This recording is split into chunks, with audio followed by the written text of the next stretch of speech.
আজকে দেখাবো দারুণ মজার গরুর মাংস রান্নার রেসিপি। আমি যেভাবে মাংসটা রান্না করি সেই রেসিপিটাই আপনাদের সাথে শেয়ার করব। তো চলুন রেসিপিটা দেখে নেওয়া যাক। প্রথমেই মাংসটাকে ভালো করে ধুয়ে পানি ঝরিয়ে একটা বোলের মধ্যে নিয়ে নিলাম। তারপর এখানে গোটা মশলা ইউজ করেছি। গরম মশলা, এখানে দারচিনি, এলাচ, লবঙ্গ, তেজপাতা, জয়ফল, জয়ত্রী, গোলমরিচ। এগুলো আপনারা চাইলে ব্লেন্ডার করে গুঁড়া করেও নিতে পারেন। তো আমি আস্তগুলোই রেখেছি। তারপরে এখানে হাফ কাপ দিয়েছি পেঁয়াজ কুচি। তারপরে 1-1.5 টেবিল চামচ আদা বাটা, 1.5 টেবিল চামচ রসুন বাটা, আর 1 টেবিল চামচ থেকে একটু বেশি দিয়েছি মরিচের গুঁড়া, আর 2 টেবিল চামচ দিয়েছি এখানে হলুদের গুঁড়া। আর মরিচের গুঁড়াটা আমি আমার স্বাদ মতন দিয়েছি, আপনারা ঝাল বেশি খেলে বেশি দিতে পারেন।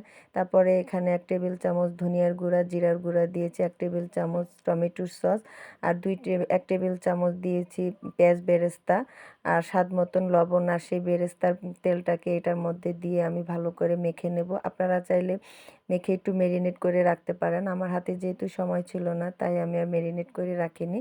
তো এখন মাংসটাকে আমি প্রেসার কুকারে দিয়ে দেব।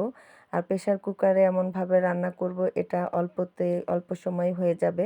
এটা 2টা সিটি দিয়ে আমি তুলে ফেলবো। আর সিটিটা যখন উঠবে তখন আর আমি এটা ঢাকনা নিজে থেকে খোলার চেষ্টা করব না। এটা যখন অটোমেটিক গ্যাস ইয়েটা বের হয়ে যাবে, সিটির দমটা বের হয়ে যাবে, তখন আমি মুখটা খুলবো। তার আগে আমি এভাবেই রেখে দেব।